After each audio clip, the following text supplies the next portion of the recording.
The Very Hungry Caterpillar. And it's been written by... Some of the methods that we used before Abracadabra was introduced into our classroom was that I would read them a story. 1 cupcake and 1 slice of watermelon. And it would be the consonant sounds. And then we build on vocabulary, and we'd find words that begin with that consonant sound. And then we would do a poem. And then the children had to find the consonant sound and circle it.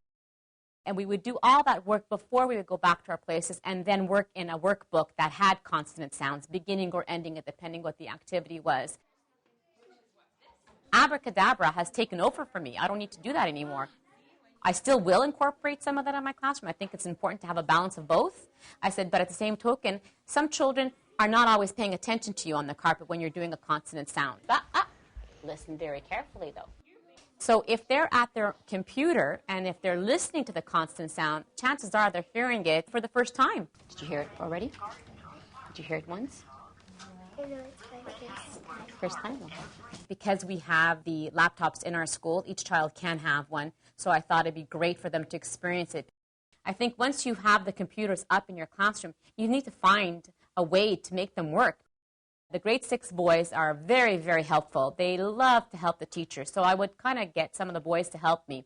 They would go get the laptops for me, and they would set them all up on the desks and actually open them all up for the children, so they knew exactly what they were doing. What I found difficult was that when the children needed to listen to something, this is when I felt I was hitting a bit of a wall. Because we had no headsets for the children to have that individual instructions, that's when I think I needed to relook at the computers in my classroom. I got a whole set of them.